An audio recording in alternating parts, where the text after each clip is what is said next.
Ibu, kita ketika melakukan, membuat gitu ya, harus ada beberapa pertanyaan pemantik, dimulai dari sesuai dengan tahapan perkembangan murid atau tidak. Nah, kemarin kan hanya menyampaikan babnya aja nih, kita lebih mendetailkan ke subnya.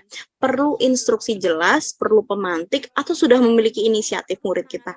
Kadang kan murid ada nih yang sudah dikasih penjelasan, dia udah paham nih gitu, udah paham mau ngapain gitu. Tapi ada murid yang perlu pemantik, ditanya dulu, dikasih pemantik dulu, baru dia memahami. Tapi ada pula yang harus instruksinya jelas, detil, agar dia itu paham apapun yang harus dia cari itu ada di instruksi ini gitu. Kadang memang banyak murid yang merasa instruksinya harus jelas. Bahkan kita sendiri sebagai guru gitu ya, kalau ngomong tentang modul pembelajaran gitu, yang sudah dimerdekakan bagaimana, yang penting poin-poinnya ada. Itu aja kita masih pengen instruksinya jelas nih gitu. Harus seperti ini, harus gini, karena kita bingung gitu. Keburu-buru bingung terus, nggak nyari informasi, mintanya tanya. Nah, sama halnya dengan murid ketika di pembelajaran, Bapak Ibu perlu instruksi jelas, ataukah dia perlu pemantik, ataukah sudah memiliki inisiatif, itu perlu kita petakan. Terus selanjutnya media yang didesain sesuai usianya atau tidak nih gitu. Jangan-jangan media yang kita siapkan untuk anak PAUD gitu ya, untuk mengenal emosi gitu, hanya berbentuk emotikon. Nah, tapi wajah orang senyum, dia kan perlu nih gurunya senyum di depannya. Ini tuh sedih apa seneng ya, kayak gitu. Nah, itu perlu gitu. Jangan-jangan hanya emotikon dan itu tidak mewakili gitu. Bagi anak yang memang stimulusnya belum terbentuk dan dia belum pernah memegang gawai, belum tahu senyum itu seperti apa. Dipahamkan dulu bahwa ini adalah senyum. Senyum seperti ini, emotikon seperti ini itu sama seperti ini loh, Nak. Ya, gitu. Itu perlu banget Bapak Ibu stimulus seperti itu gitu. Jangan menganggap bahwa semua anak itu sama, semua anak itu memahami apa yang kita sampaikan gitu ya. Nah, jadi harus dicek sesuai dengan usianya atau tidak. Jangan-jangan kita bikin media yang keren sekali, tapi anak kita belum mencapai pada tahap tersebut. Nah, selanjutnya menyelesaikan isu atau permasalahan murid dengan pertanyaan pemantik. Mengapa sih membuat media pembelajaran? Jangan-jangan hanya ingin keren aja. Nah, ini yang harus dikuatkan, why-nya gitu ya. Why-nya harus dikuatkan. Mengapa sih membuat media pembelajaran gitu ya?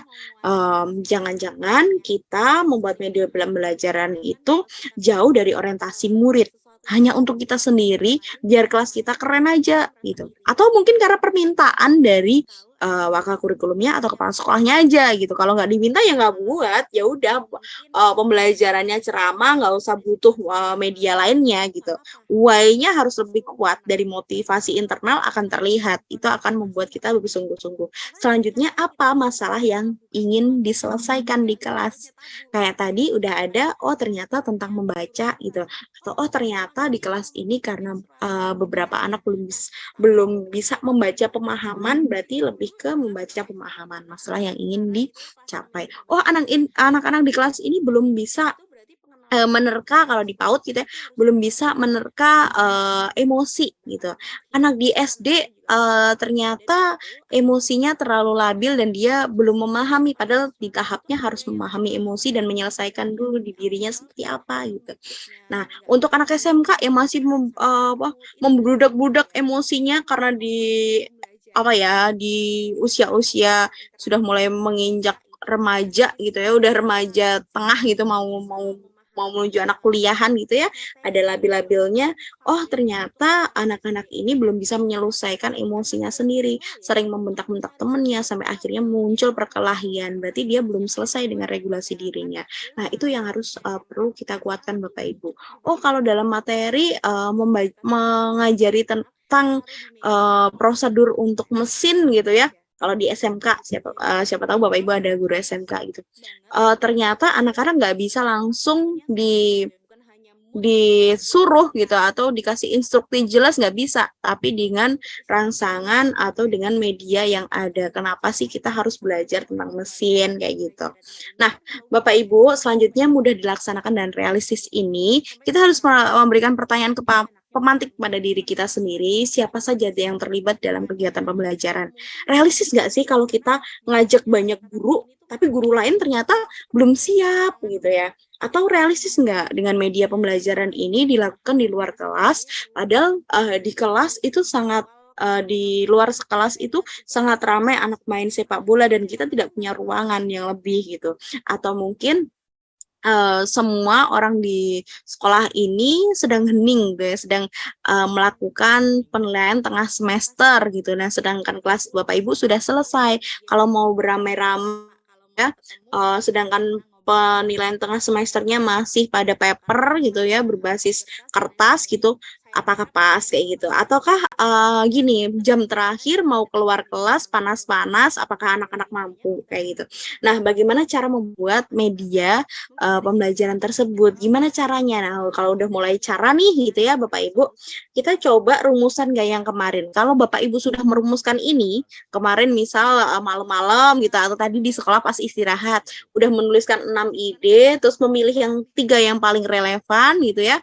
Bapak Ibu bisa memilih satu ide yang realistis dikerjakan. Nah, Bapak Ibu, saya mau mulai di sini nih, strategi penggunaan media pembelajaran yang interaktif.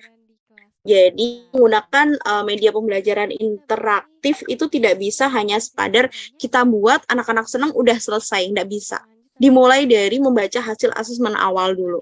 Nah, asesmen awal ini kita dengan empati Bapak Ibu melihat perkembangan anak-anak kenapa sih pada pembelajaran puisi atau gitu ya, pada pembelajaran puisi anak-anak sulit banget memahami gitu.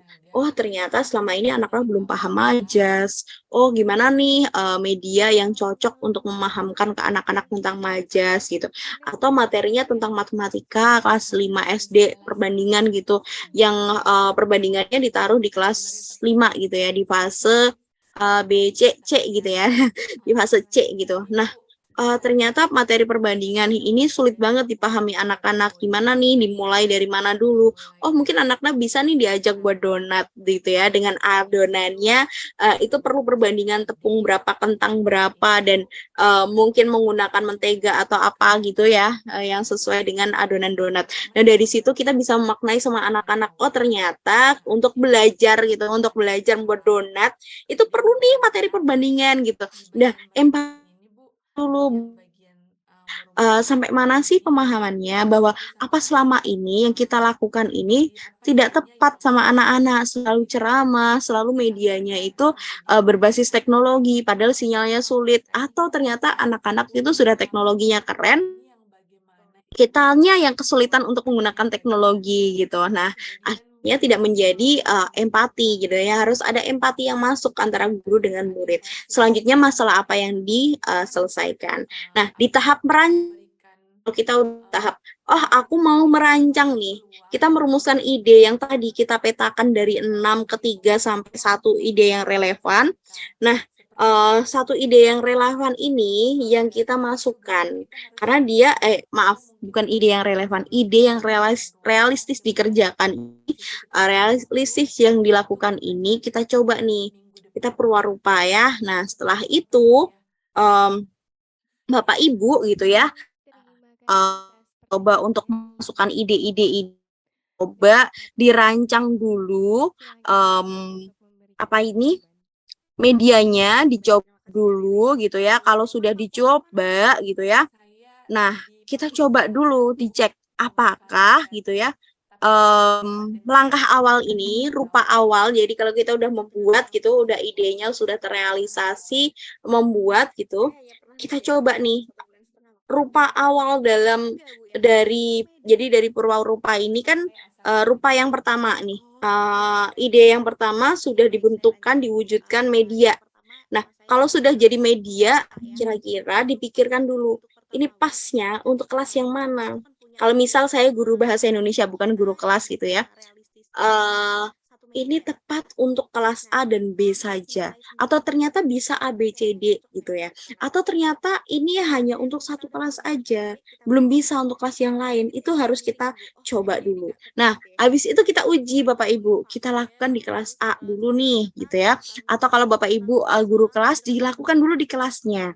Amati situasi kelasnya. Apakah situasi kelasnya itu ramai, riuh, menyenangkan, ataukah situasi kelas anak-anak masih kebingungan dengan instruksi yang kita berikan gitu, ataukah mungkin anak-anak masih kebingungan untuk mengikuti gitu. Jadi kita mesti perlu tahu bagaimana situasi kelasnya, lalu minta umpan balik nih dari anak-anak, bukan hanya um, Bapak Ibu merasa bahwa oh ini sudah bisa nih dipakai karena anak-anak seneng gitu. Seneng itu dalam artian apa dulu? Jangan-jangan seneng karena anak-anak hanya aktif di luar kelas, habis itu mereka tidak mendapatkan apa-apa. Nah, yang perlu dilakukan adalah minta umpan balik ke mereka. Gimana cara memintanya? Gimana dengan pembelajaran hari ini? Apa sih yang perlu diperbaiki? Gitu. Atau mungkin kalian merasa nggak bahwa lebih memahami gitu. Jadi apa dengan mungkin pertanyaan pemantik, jadi apa sih deskripsi itu gitu. Jadi gimana sih kita kalau mau menyiapkan membuat puisi itu, gimana sih kalau kita mau belajar perbandingan itu tuh ternyata butuh apa aja sih gitu. Kalau kita mau ngomong tentang gizi di IPA gitu ya, apakah kita perlu membuat daftar gizi yang harus masuk ke tubuh kita gitu? Apa sih fungsinya kayak gitu. Nah, jadi pertanyaan-pertanyaan konfirmasi yang udah kita lakukan itu perlu banget Bapak Ibu, bukan hanya dilakukan di RPP aja gitu ya, bukan hanya dilakukan untuk ketika akhir pembelajaran aja, tapi untuk ngecek apakah media ini sampai ke anak-anak. Nah, Bapak Ibu setelah meminta umpan balik meminta umpan balik ke murid lain, kita juga bisa meminta umpan balik ke guru lain. Bu, gitu ya, sesama guru mata pelajaran mungkin kalau untuk yang jenjang SMP, SMA, SMK, kira-kira kalau seperti ini gimana ya? Nah, itu perlu nih. Kadang umpan balik dari guru lain itu membuat kita merasa, aduh ternyata masih salah ya. Nggak apa-apa Bapak Ibu, nggak apa-apa gitu ya. Kalau memang masih salah ya udah kita perbaiki gitu. Untungnya kalau kita defensif terus dengan sesuatu yang baru, sesuatu yang mungkin kritik yang membangun gitu ya. Nah, namanya refleksi itu kan adalah puncak tertinggi ya Bapak Ibu.